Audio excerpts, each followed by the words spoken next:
When my parents saw the deed to my new house, my mother didn't congratulate me. She threw the papers across the kitchen island and yelled, "You had no right."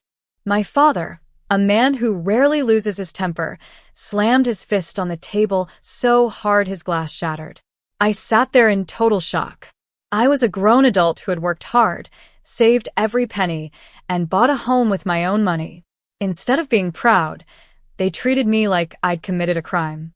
Everyone in my family called me selfish, ungrateful, and foolish for making a major life decision without their permission.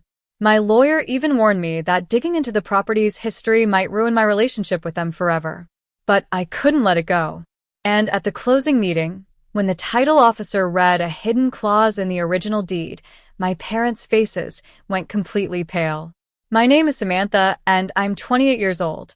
For 5 long years, I lived frugally, picked up extra freelancing clients, and sacrificed weekends just to save up for my first down payment. When I finally found a beautiful, mid-century home in a quiet suburban neighborhood, it felt like the ultimate milestone. I wanted the reveal to be a surprise, picturing the proud tears in my parents' eyes when I handed them a set of spare keys. Instead, the moment I laid the signed deed on their kitchen counter, the room went ice cold. My mother looked at the address, and the color drained from her cheeks before turning into pure rage. She threw the papers back at me, screaming that I was disobedient. My father slammed his hand on the counter, shattering a glass tumbler into pieces. There was no "Congratulations, Samantha," or "We're so proud of you." Just visceral, explosive fury. I stood there holding my deed, trembling, unable to understand why buying a home on my own merits had turned me into an enemy in my own family. The days that followed were an absolute nightmare. My mother stopped answering my calls, and when my father finally called, it wasn't to apologize. He demanded that I immediately withdraw my offer or transfer the house title into his name before closing. When I refused, they escalated the situation. Soon, my aunts, uncles, and even cousins started reaching out, flooding my inbox with messages calling me disrespectful, arrogant, and foolish for acting behind my parents' backs. My best friend told me to just ignore them, but something felt deeply wrong. Their reaction wasn't just anger, it was panic. When I saw my father at a family dinner later that week, his eyes were sunken, and his hands shook when he picked up his fork. He looked genuinely terrified. They weren't just mad that I'd bought a property without asking them, they were terrified of that specific house. But no matter how many times I asked why that address triggered them, they shut down, warning me that I was meddling in things I was too young to understand. Despite the overwhelming family pressure, I moved forward with the purchase. The day I got the keys, I walked into the empty living room alone. The house was charming, but it carried an unexplainable heaviness. Determined to make it my own, I started inspecting every corner, beginning with a neglected attic space. Tucked behind layers of old insulation in the furthest corner, my flashlight caught a metallic glint. I squeezed through the wooden beams and pulled out a dusty, locked steel box. Wiping away 30 years of dust, I noticed a silver emblem engraved on the top, the exact same vintage family crest that hung on a decorative plate in my parents' living room. My heart began to race. Why was a box bearing my family's crest hidden deep inside the attic of a house I had supposedly bought from a complete stranger? My hands shook as I realized my parents hadn't just known about this house. They had a secret connection to it that went back decades. The next morning, I hired a local locksmith to cut open the heavy brass lock. When the lid finally popped open, my jaw dropped. Inside wasn't money or jewelry, but a stack of old yellowed documents, property surveys from 30 years ago, and a collection of faded photographs. I picked up the top photograph. Standing right in front of the brick fireplace in my new living room were my parents, looking young, happy, and madly in love.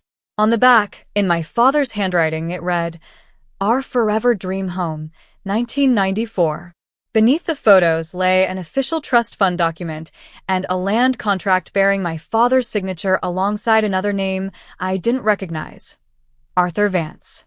As I read through the old contract, the puzzle pieces started coming together. My parents hadn't just visited this house in the past. They used to own the entire property. But according to official public records, They had never lived here.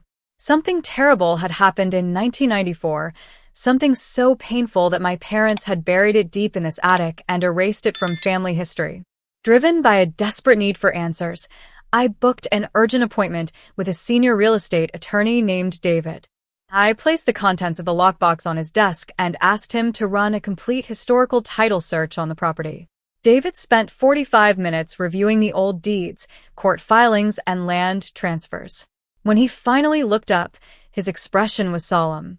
He explained that 30 years ago, my father and his former business partner, Arthur Vance, had jointly purchased the land to build this very house. However, Arthur had secretly written a predatory clause into the agreement, tricking my father into signing over his share when his business ran into financial trouble. Arthur effectively stole my parents' dream home, leaving them broke and embarrassed. My parents had been forced to walk away in shame, swearing never to speak of the betrayal again. David warned me that bringing this up would reopen devastating emotional wounds, but he also noticed a glaring legal irregularity in the original deed transfer that had been overlooked for decades. I called a mandatory family meeting at my new house, telling my parents I was ready to hand over the keys and surrender the property if they still wanted me to. Desperate to resolve the issue, my parents showed up with solemn faces, expecting me to apologize. We sat down in the living room, the exact spot from the 1994 photograph. I didn't hand them the house keys. Instead, I laid out the contents of the metal lockbox across the coffee table. My mother gasped, covering her mouth as tears streamed down her face. My father went dead silent, staring at the photo of his younger self. I then introduced David, who explained the legal miracle. Because Arthur Vance's original land transfer contained a fraudulent signature clause, the property line was never legally severed. By purchasing the house independently 30 years later, I had unintentionally triggered a legal reversion clause. Legally, the stolen portion of the land had automatically returned to my father's estate. I hadn't lost our family's legacy. I had unknowingly won it back. My father fell to his knees beside the coffee table and wept. For 30 years, he had carried the crushing shame of feeling like a failure who had lost his family's dream. My mother wrapped her arms around him and then around me, whispering endless apologies for their anger. They weren't mad at me. They were terrified I would suffer the same heartbreak they did. Today, that house is no longer a site of grief, but a symbol of healing. We renovated the living room together, and my parents spend every weekend helping me in the garden. Buying this house without asking turned out to be the greatest decision of my life, closing a painful chapter and giving my family the closure they deserved. Now, I want to ask you, if you discovered a hidden secret about your family's past inside your own home, would you dig for the truth or leave it buried? Let me know your thoughts in the comments below, and don't forget to like and subscribe for more real-life stories.